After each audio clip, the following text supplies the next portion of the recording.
أعوذ بالله من الشيطان الرجيم بسم اللہ الرحمن الرحیم۔ آج ہم سبق نمبر 3 پڑھیں گے، جس میں ہم فن تجوید پڑھیں گے، قرأت کی اصطلاحات کریں گے۔ نمبر 1 پوائنٹ ہے حرف علت، واولز یا حروف مدہ 3 ہیں: الف، واو، یا۔ ان حروف کی مختصر آوازوں حرکات کو الترتیب فتحہ، زبر، ضمہ، پیش، کسرہ، زیر کہتے ہیں۔ مطلب کہ اگر زبر ہو تو اس کو ہم فتحہ کہتے ہیں، اور اگر پیش ہو تو اس کو ہم ضمہ کہتے ہیں، اور اگر زیر ہو تو اس کو ہم کسرہ کہتے ہیں۔ حروف مدہ لانگ واولز: الف، واو، یا۔ حروف مدہ حرکات حروف شارٹ واولز: زبر، پیش، زیر۔ نمبر 2 پوائنٹ، جس حرف کے نیچے کسرہ ہو اس کو مکسور، اور جس حرف کے اوپر فتحہ ہو اس کو مفتوح، اور جس حرف پر ضمہ ہو اس کو مضموم کہتے ہیں۔ 2 زبر، 2 زیر، 2 پیش کو تنوین کہتے ہیں۔ تنوین کے تلفظ میں نون ساکن ہوتا ہے، جیسے دا، 2 زبر دن، نون ساکن دا، زبر دا، نون ساکن دن۔ اس کو اس طرح سے پڑھا جاتا ہے جیسے دا، 2 زبر دن، دال زبر دا، نون ساکن دن۔ دال، 2 زیر دن، دال زیر دی، نون ساکن دن۔ دال، 2 پیش دن، دال پیش دو، نون ساکن دن۔ نمبر 4 پوائنٹ، جزم۔ جزم کو سکون بھی کہتے ہیں۔ جس حرف پر جزم ہو اس کو ساکن کہتے ہیں، جیسے قل میں لام ساکن ہے۔ نمبر 5 پوائنٹ، جس حرف پر کوئی حرکت یعنی کسرہ، فتحہ یا ضمہ ہو اس کو متحرک کہتے ہیں، جیسے الف زبر آ، با پیش بو، تا زیر تی۔ ان سب حروف کو متحرک کہا جائے گا۔ Number 6 point, تشدید۔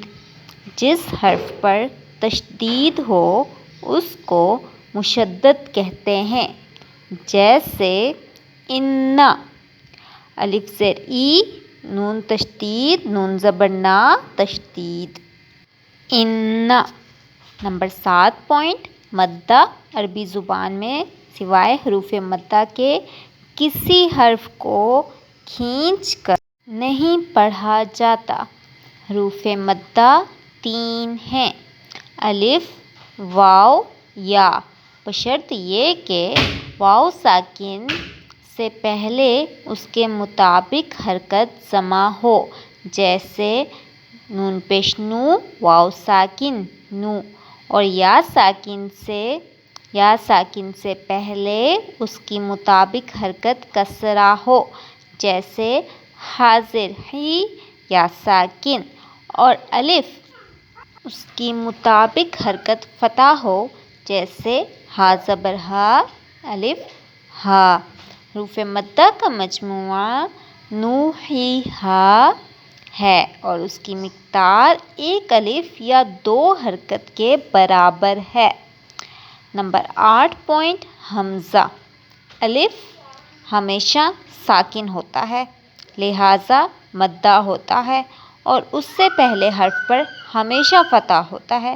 اگر الف پر حرکت فتح، کسرہ یا ضمہ آئے تو وہ حمزہ کہلاتا ہے۔ مثلاً الف زبر آ، الف زیر ای، الف پیش او۔ الف زبر آ، الف زیر ای، الف پیش او۔ حروف لینہ۔ نمبر 9 پوائنٹ، اگر واو ساکن اور یا ساکن سے پہلے فتح ہو تو اس کو حروف لین یا لینہ کہتے ہیں، مثلاً خیر، لو۔ یہاں پر واو ساکن اور یا ساکن سے پہلے فتح ہے، مطلب زبر ہے، تو اس کو حروف لینہ بولیں گے۔ نوٹ: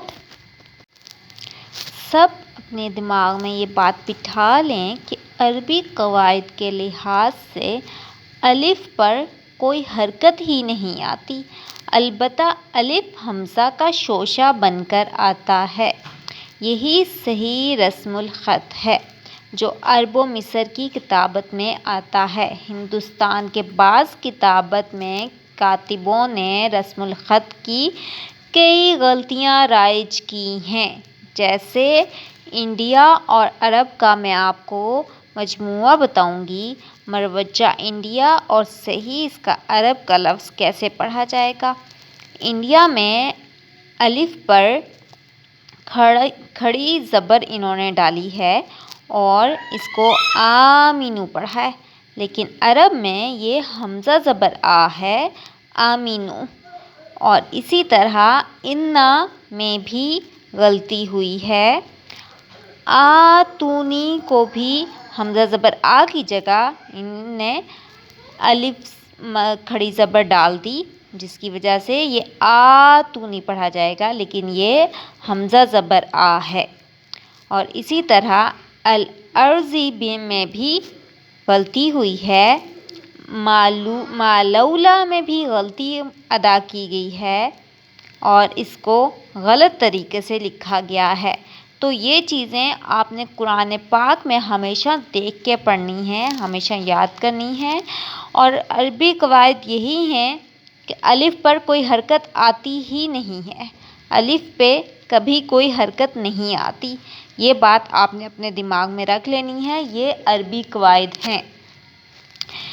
تو آج کی ویڈیو میں نے آپ کو یہی سبق پڑھانا تھا، سبق نمبر 3، جس میں میں نے آپ کو مختلف تجوید کے طریقے بتائے ہیں، مختلف الفاظ یاد کروائے ہیں جو آپ نے صحیح طرح سے یاد کرنے ہیں۔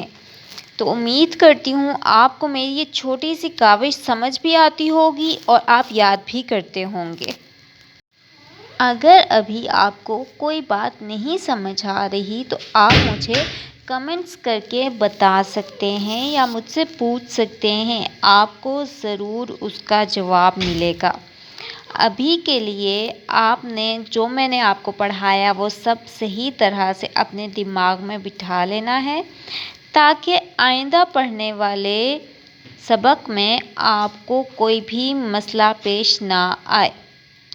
حروف مدہ آپ نے صحیح طرح سے یاد کر لینے ہیں کہ حروف مدہ 3 ہیں، الف، واو اور یا، یہ 3 حروف مدہ ہیں۔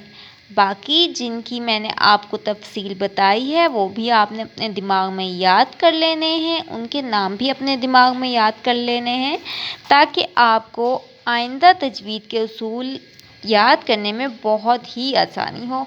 امید کرتی ہوں آپ لوگوں کو میری ویڈیو کی سمجھ بھی آتی ہوگی، اور اگر نہیں سمجھ آتی تو آپ لوگ مجھ سے کمنٹ کر کے ضرور پوچھا کریں، اس سے آپ کا بھی بھلا ہوگا اور نئے آنے والے لوگ جن کو کچھ نہیں سمجھ آ رہی وہ بھی شاید ہو سکتا ہے آپ کے کمنٹس کی وجہ سے کچھ جان سکیں۔ ابھی کے لیے میں آپ سب سے اجازت چاہوں گی، نئے سبق لے کے میں کل آپ کی خدمت میں حاضر ہوں گی۔ تب تک کے لیے آپ سب مجھے اپنی دعاؤں میں یاد رکھیے گا، اور ساتھ ساتھ یہ ویڈیو اپنے فرینڈز اینڈ فیملی ممبرز کو بھی لازمی شیئر کیا کریں، تاکہ اس سے ان کا بھی بھلا ہو سکے۔ ابھی کے لیے میں اجازت چاہوں گی۔ فی امان اللہ۔